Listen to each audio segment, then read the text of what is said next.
Hello guys and very welcome to Study Era.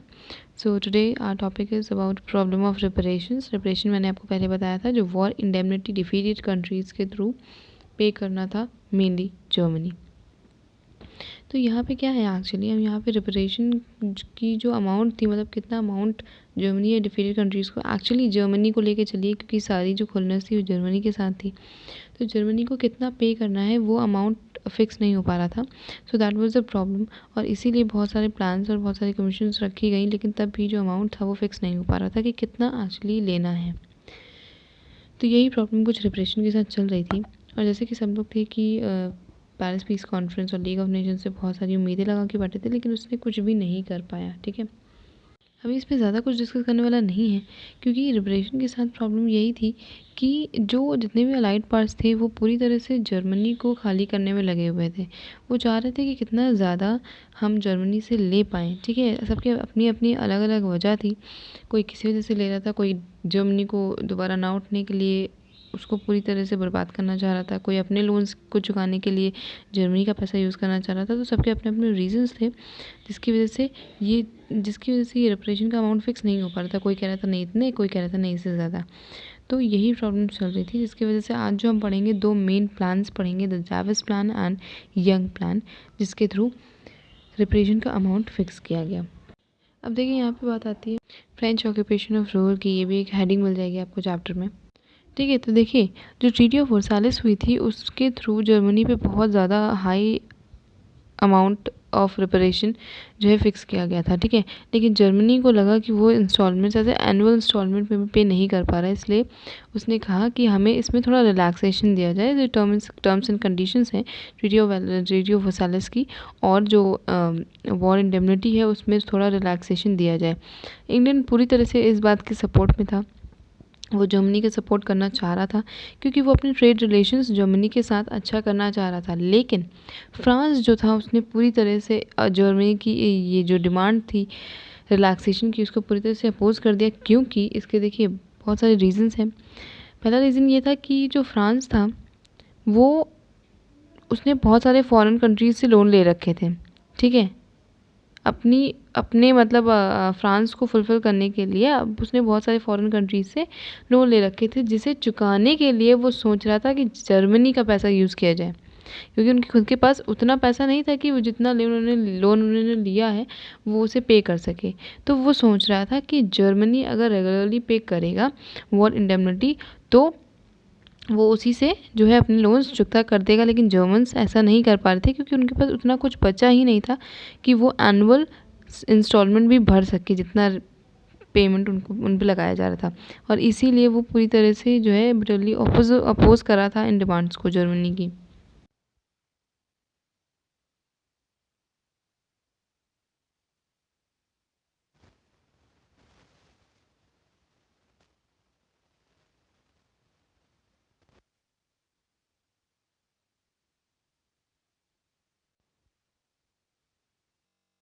अब देखिए second reason क्या था। सेकेंड रीज़न ये था कि फ्रांस और जर्मनी के बीच में बहुत पहले से लड़ाई चल रही थी। ठीक है, फ्रांस पूरी तरह से जर्मनी को वीक कर देना चाह रहा था और नहीं चाह रहा था कि दोबारा ये कभी भी अपना सर उठा सके। और ये सोच रहा था कि कहीं ऐसा ना हो जाए कि जर्मनी आगे चलकर कहीं और बड़ा अगर बन गया तो वो फ्रांस पर अटैक कर दे। इसलिए पूरी तरह से जर्मनी को दबाना चाह रहा था। जर्मनी ने वॉर के टाइम पे बहुत सारी फैक्ट्रीज़ हो गई, माइंस हो गया, हाउसेस, एनिमल्स, ह्यूमन बींग्स, इन सबको बहुत ज़्यादा ही फ्रांस के नॉर्थ ईस्ट साइड में बहुत ज़्यादा डिस्ट्रॉय किया था जर्मनी ने।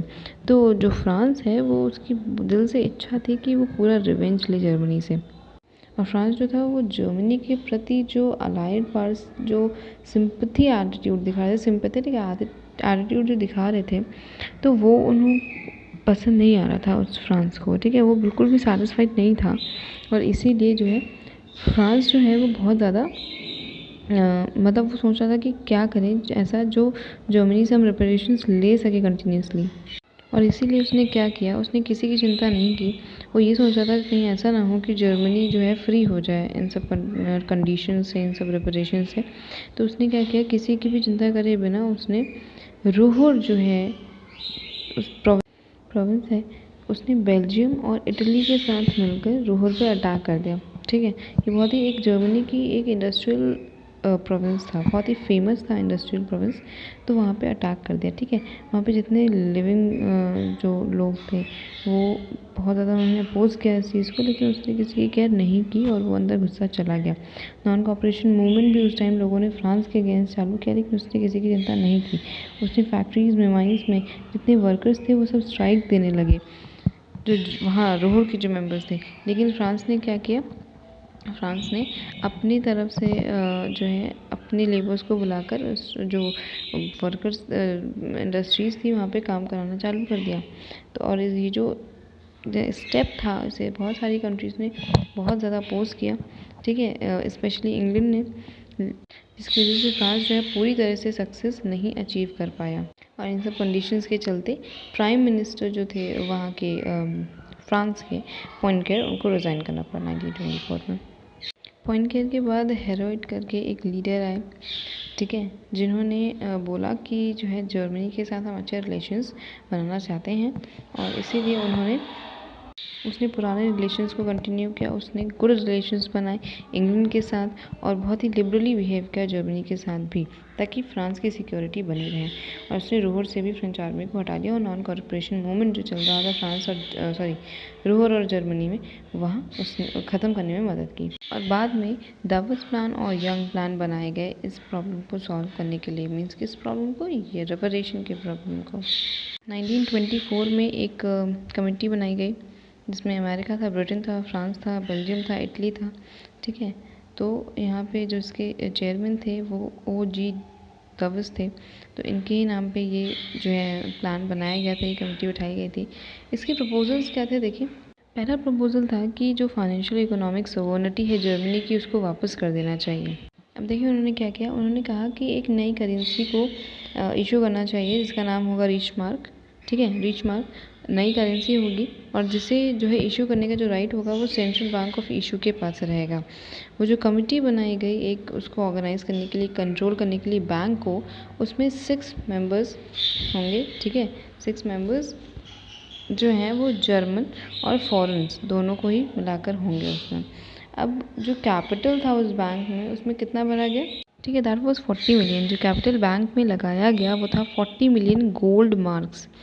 ठीक है, और ये भी बोला गया कि जितनी जितनी बड़ी कंट्रीज़ हैं वो जो है जर्मनी को लोन्स देगी, जिसमें पहला लोन दिया गया था अबाउट 80 मिलियन गोल्ड मार्क्स का। ठीक है, तो उसे लोन दिया जाएगा। और जर्मनी को ये भी बोला गया कि जो सोर्स ऑफ पेमेंट है उसका रिपरेशन का, वो ट्रांसपोर्टेशन टैक्स या रेलवे बॉन्ड्स हो गए, इंडस्ट्रियल डिबेंचर्स हो गए, अल्कोहल, वाइन, शुगर, जो भी ट्रेड है वो उसके थ्रू दे सकता है। और जो रोहर भी था उसे भी खाली कर दिया गया, वहाँ से सबका ऑक्यूपेशन हटा दिया गया।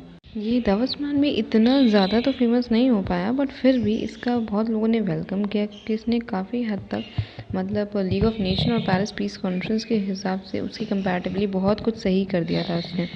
उसने रिपरेशन का अमाउंट बहुत ज़्यादा लिबरल कर दिया था। ठीक है, जो रोहर का जो प्रॉब्लम चल रही थी वहाँ से भी बेल्जियम और फ्रांस के जो सोल्जर्स थे वहाँ हटवा दिया था उसने। तो लोगों ने बहुत स्वागत किया इस दावोस प्लान का। ठीक है, इसने क्या किया, इसने काफ़ी हद तक जो है इकोनॉमिक प्रॉब्लम को एनालाइज किया, उसे सॉल्व करने की कोशिश की। जो रिपरेशन कमिश्नर अपॉइंट किए गए थे उनका इन्फ्लुएंस भी बहुत पड़ा। उन्होंने पॉलिटिकल कॉन्स्पिरेसीज़ में भी बहुत आए, बट उन्होंने कोई फ़ायदा, मतलब उन्होंने काफ़ी कुछ अच्छा करने की कोशिश की। ठीक है, और जो दावोस प्लान है उसने बहुत हद तक जर्मनी को उस लायक बना दिया कि वो ईज़िली अपना रिपरेशन अमाउंट पे कर सके। पर फिर भी उसने ये चीज़ एक एक्सटेंट रखा कि जर्मनी अगर डिले करती है इस तरह में भी, तो फिर उसके अगेंस्ट एक्शन लिया जाएगा। ठीक है, और फिर भी उसने काफ़ी हद तक जर्मनी की जो इकोनॉमिक लाइफ है उसमें स्टेबिलिटी बनाए रखने की कोशिश की। बट इसमें भी दावोस प्लान में भी बहुत सारे डिफेक्ट थे, जैसे कि इसका खुद का टेन्योर फिक्स नहीं था। ठीक है, और दूसरा कि इसने जो जर्मनी से बोला ना था कि एनुअली जो पेमेंट करना है आप कर सकते हो इंस्टॉलमेंट्स में, बस उसका भी टाइम फिक्स नहीं किया, ड्यूरेशन नहीं फिक्स किया कि कब तक करना है, क्या ज़िंदगी भर थोड़ी करते रहेंगे। तो ये कुछ डिफेक्ट्स थे जो दावोस प्लान में पाए गए। अब देखिए इसके बाद क्या हुआ कि जब दावोस प्लान में भी डिफेक्ट्स निकलने लगे, तो क्योंकि इकोनॉमिक बैलेंस बहुत बिगड़ रहा था पूरे यूरोप का, और दावोस प्लान भी जिसे सॉल्व नहीं कर पा रहा था आगे, तो लोगों ने क्या किया, सब बहुत ज़्यादा सोच में पड़ गए। मतलब अमेरिका हो, चाहे फ्रांस हो, चाहे जर्मनी खुद हो, चाहे कोई भी हो, इंग्लैंड हो, सब सोच रहे थे कि किस तरह से छुटकारा पाया जाए बस, ठीक है। तो इन लोगों ने क्या किया, मिस्टर यंग के चेयरमैनशिप में एक कमेटी बैठाई, ठीक है, और उस कमेटी का नाम रखा यंग प्लान, क्योंकि the name was mister young. तो ये याद रखिएगा, जो चेयरमैन होता है उसी के नाम पर रख दिया जाता है, ठीक है। तो यहाँ मिस्टर यंग जो थे वो चेयरमैन थे। तो उनकी चेयरमैनशिप में 1929 में पेरिस में एक मीटिंग हुई, जिस यंग प्लान जिसका नाम रखा गया उस कमेटी का। और उसके जो प्रपोजल्स थे वो देखे क्या हैं। उसने सबसे पहले कहा कि 37 ईयर्स के लिए जो जर्मनी है उसे 10 मिलियन पाउंड्स देने पड़ेंगे, पे करने पड़ेंगे फॉर 37 ईयर्स। यहाँ पे उन्होंने टाइम ड्यूरेशन फिक्स कर दिया। एनुअल पेमेंट जो थी उसमें भी उसने दो तरह से डिवाइड कर दिया उसे। एक पेमेंट थी जो कि कैंसिल की जा सकती थी, एक पेमेंट थी जो कैंसिल नहीं की जा सकती थी, ठीक है। तो इस तरह में दो तरह में जो एनुअल पेमेंट आ रही थी जर्मनी से उसे डिवाइड कर दिया। डबल्स प्लान के अकॉर्डिंग जो फॉरेन कंट्रोल रखा गया था जर्मनी पे वो भी हटा दिया गया। थोड़ा पेमेंट जो था उनका रिड्यूस भी किया गया, जो इंस्टॉलमेंट में पेमेंट्स लेनी थी वो भी रिड्यूस की गई। जो इन सारी जो ये जो प्रपोजल्स थे, इनके इन्फोर्समेंट के लिए, इनके एग्जीक्यूशन के लिए जो रिस्पॉन्सिबिलिटी थी वो रेपुटेशन कमीशन से लेकर बैंक ऑफ इंटरनेशनल सेटलमेंट को दे दी गई, ठीक है। Bank of international settlement, because it was a international issue. Young plan की रिपोर्ट के अकॉर्डिंग जितनी भी पॉलिटिकल और इकोनॉमिक रेस्ट्रिक्शंस थी जर्मनी पर वो सभी हटा दिए गए, रिमूव कर दिए गए। राइनलैंड को भी खाली कर दिया गया, वहाँ से भी फॉरेन आर्मीज हटा दी गई। इसके अकॉर्डिंग जो रेपरेशन मनी आ रहा है वो कहाँ किस में कितना डिस्ट्रीब्यूट होना है, किस कंट्री में, वो भी सब डिफाइन कर दिया गया। सो ये प्लान था यंग प्लान। पर इसकी जैसे इसको बोला गया कि पहले तो लोग इसे एक्सेप्ट नहीं कर रहे थे, लेकिन जैसे उन्होंने बोला, जो यंग प्लान की कमीशन थी, जितने भी बड़े लोग थे, उन्होंने जब बोला कि इसके एग्जीक्यूशन के साथ साथ जो प्रॉब्लम चल रही है यूरोप में, तो वो सब खत्म हो जाएंगे और एक पीस स्टाब्लिश हो जाएगी। लोगों ने किसी तरह चलो ठीक है एक्सेप्ट कर लिया। बट इसके एक्सेप्टेंस के बाद बहुत ज़्यादा इकोनॉमिक क्राइसिस लोगों को फेस करनी पड़ी, और इकोनॉमिक क्राइसिस बहुत ज़्यादा बढ़ रही थी यूरोप में इसके फाउंडेशन और उसके एग्जीक्यूशन के बाद। तो धीरे धीरे क्या हुआ, जैसे जैसे इकोनॉमिक क्राइसिस बढ़ती गई, ये जो यंग प्लान और डबल्स प्लान थे ये हवा में उड़ते गए, कोई इन्हें फॉलो नहीं कर रहा था, क्योंकि सिर्फ जर्मनी से जुड़ी ही नहीं थी, ठीक है। ये जो कंडीशन थी वो पूरे यूरोप, पूरी कंट्रीज से जुड़ी थी, चाहे वो अलाइड कंट्रीज़ हों, चाहे कोई भी कंट्रीज़ हों। और सारी अपने वॉर्स को जो डेब्ट्स थे उनको क्लियर करने के लिए आपस में लड़ रहे थे और आपस में एक दूसरे से लोन्स क्लियर कर रहे थे, लोन्स ले रहे थे। तो अमेरिका ने क्या किया, अमेरिका ने इसे ज्वाइन नहीं किया। फ्रांस, इटली, रशिया, जितने भी ये कंट्रीज़ थी, इन ये जो वॉर डेब्ट्स इनके हो रहे थे, इसके लिए इंग्लैंड ने इन्हें बहुत पैसा दिया और अमेरिका से लेने की ज़रूरत पड़ गई इंग्लैंड को। तो इंग्लैंड ने अमेरिका से लोन लिया और तब क्या किया उसने, वहाँ से लेकर अलाइड नेशंस को उसने, मतलब वो अमेरिका से लोन ले रहा है और वो दूसरे को लोन दे रहा है। तो उसने क्या किया, ऐसे करके जो अमेरिका था वो बहुत ही क्या एक्चुअली ग्रेटेस्ट नेशन बन गया इस इशू ऑफ डेब्ट में। Before 1926, nobody paid attention to this problem because the attention of allied nations was concentrated on the reparation problem. But now America wanted to take back her loans from all the countries. In fact, जो America था, he was not profited by these peace treaties. neither she could get an inch of land. उसको कुछ भी नहीं मिला, ठीक है, single pound भी नहीं मिला reparations में। The Allied nations were anxious to release their debt from Germany, seeing it America also began to ask for the refund of our loans. इसलिए वो चाहते कि अब जर्मनी को देना ही चाहिए, क्योंकि अमेरिका भी मांग रहा है, तो हम कहाँ से देंगे। अब सब क्या कर रहे थे, अब सब भी वॉर डेब्ट्स का जो चैप्टर था वो सब क्लोज करना चाह रहे थे, इसलिए सब ने क्या किया, मतलब सब चाह रहे थे कि जितनी सबके लोन्स क्लियर हो जाए। अब देखिए, इंग्लैंड जो था वो बोल रहा था कि अगर अमेरिका से जो हमने लोन लिया है वो अगर अमेरिका छोड़ देता है तो हम जो है बाकियों के डेब्ट छोड़ सकते हैं, मतलब बाकियों के जो हमने, क्योंकि इंग्लैंड जो था वो लोन दे भी रहा था और लोन दे भी रहा था। तो वो बोल रहा था कि अगर अमेरिका छोड़ देता है तो हम भी जो है इस पॉलिसी को अटेन कर देंगे। लेकिन अमेरिका के लोग बोल रहे थे कि वो किसी भी तरह से जो पैसे हैं वो नहीं छोड़ सकते, अपने डेब्ट्स नहीं छोड़ सकते, क्योंकि अगर जर्मनी, जो अलाइड नेशंस हैं, अगर जर्मनी को कंपेल कर रहे हैं डेब्ट्स को पे करने के लिए, तो क्यों अमेरिका क्यों ना ले, ठीक है, अमेरिका क्यों छोड़ दे। देखिए, इसके बाद ये बहुत सारी प्रॉब्लम्स हो रही थी, बहुत सारी कॉन्फ्रेंसेस आती जा रही थी, लेकिन कुछ प्रॉब्लम सॉल्व नहीं हो पा रही थी।